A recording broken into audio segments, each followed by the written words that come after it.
NIDC, which stands for Neighborhood Initiative Development Corporation, is grateful to be celebrating our 40th year. We began as a housing organization that combated the plummeting housing stock in the Northeast Bronx in the 80s. Once families moved in, the community grew to include youth that needed childcare. At that point, our youth department was established. We are proud to say our housing department is still a staple within our organization and community. Our youth department is constantly growing and is currently servicing multiple areas of the Bronx. And we have added a community department within the last 3 years. We aim to serve our communities in the best way possible, hence the development of this workshop, in which we hope benefits those who can use it. Thank you. When a fire happens in a building, of course, the landlord has to notify his insurance company, and the insurance has to come and do an evaluation, an assessment, and hopefully the building is insured, because that's always a worry. But if it is insured, the insurance company will come out and give an assessment, and money will be provided to make whatever repairs are necessary to the apartments.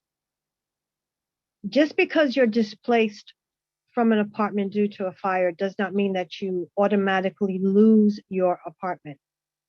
You actually can go to the New York State Division of Housing and Community Renewal and fill out a form that's called an application for a rent reduction and an individual apartment.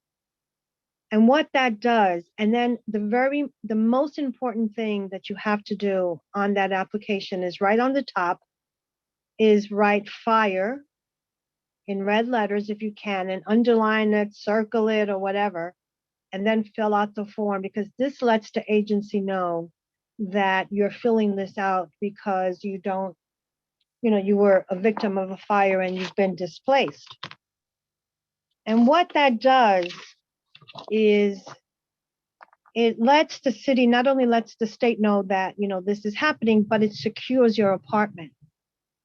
And then eventually, I don't know how long it normally takes, you will receive an order determining maximum rent or legal regulated rent for damage, fire damage, or health safety condemnation. Now, this also happens, let's say, when an apartment, like let's say the ceiling collapses in one of the rooms and the tenant has to be displaced. This form, the rent reduction form, is also good for that. So once you receive, your application goes through, the state sees that, you've been displaced because of this fire. They send this form, and then you are obligated to just pay $1 a month for rent until the apartment is renovated and you are able to move back in. So I want you to understand that. You pay $1 a month for as long as you're not able to live within the apartment, because why are they making you pay rent if you can't live there? So this form secures your apartment. So once the landlord fixes the apartment, sometimes it can take 1 month, 6 months, up to 2 years, depending on, how much damage was done. And you've been paying your $1 all along, because you do have to pay the $1. Once the apartment is livable, you are able to move back into the apartment. The landlord cannot say anything about that. You have the legal right to that apartment again. Our main chapter is actually in Manhattan, down on 49th Street. So a little bit about, just kind of so everyone understands the process, because the Red Cross working in New York City acts completely independently from the way that the rest of the American Red Cross operates throughout the rest of the United States, because of the concentration of the amount of people and the types of resources that we have. So one of our biggest partners is, we have a contract with HPD. They're the Housing Preservation Authority here in New York City. And when we send responders to fires, so for example, for the fire that we had yesterday, myself and the other volunteers and staff that go out on these responses, our first job is to identify all of those that were affected by the fire and get everybody registered.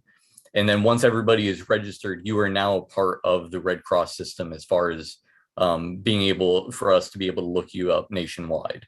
So if anytime in the future, whether it's a month or 6 months from now, there was something related to the Red Cross that you needed assistance on from that fire or flooding or whatever disaster you were involved with, you can reach back to the American Red Cross. I put our national number in the chat. It'll put you in touch with a dispatcher that will be able to connect you with one of our caseworkers. So after a fire, after you get registered, what you're going to expect next from us in the next 24 to 48 hours is a caseworker is going to contact you with whatever number you've provided, and that begins a liaison process. So the Red Cross does not specifically have resources. We have some resources that we can provide in emergencies. So for example, many of the folks yesterday were put into hotels. And one of the biggest concern is, okay, the fire was in the Bronx, but I'm being put in a hotel in Queens. Unfortunately, we do not have the ability to, it depends on what availability is in the hotels, and we're only contracted with certain hotels throughout the city. So that would explain why so many people kind of have to be sent out to the different boroughs. We put people in hotels for the first 2 days, and then this is where our partnership with HPD comes into play. HPD then will determine if people need to be in the hotel for longer, so they can extend those hotel stays up to 5 days. And that's dependent on how bad the fire is and what's the expected time that people are going to get back into the hotels. So what happens next in that during the time when people are in hotels and working with our caseworkers' whole job is to connect you with HPD, because they're going to be the resource that puts you into a long-term housing, whether that's a shelter or other resources that HPD has. Our goal is to connect you with them. So I also put HPD's number in the chat as well. And then, so yeah, hotels, initial comfort care. And then if people lose things like medications that are for emergency use, we have nursing staff that also can connect people with hospitals. And we also have a mental health care team and a spiritual health care team that, if requested, can also provide assistance. Again, my name is Jessica Toro, Assistant Director of Community Engagement for NIDC, and I wanted to share a few resources on things that we felt would be beneficial for your families. Louis did touch on a couple of those, but I will reiterate. I think that that's okay because there was a lot of information shared. So the first resource I wanted to share was We Speak NYC. It is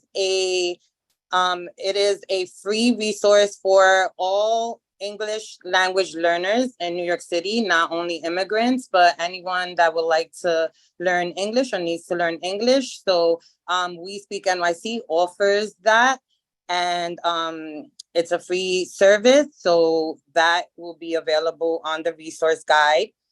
NYC Well, which Louis also spoke on, is a mental health support service that is available 24/7 in all languages. So you can call or text to or also go online for that for those resources.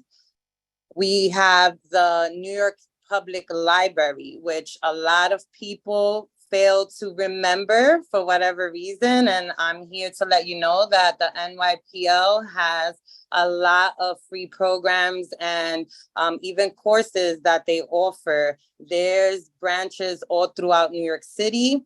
They are open Monday through Saturday from 10 a.m. to 6 p.m. Most branches, Saturdays, the times vary, but they offer free computer classes, ESL classes. They have free computer access, free printer access. So please look into your nearest public library to see what they offer. They also offer after-school programs for children of all ages. So I wanted to remind you about that incredible resource that the city has. The New York City ID is also available, like Louis mentioned, for all New York City residents 10 years old and older. And you can also apply for that in person in some libraries. Not all libraries, but most libraries, at least one library in each borough, you can go to get this New York City ID. And like Louis mentioned, it also gives you other benefits, not only having an ID, but it gives you free membership to different cultural institutions, to the zoos, to the aquariums.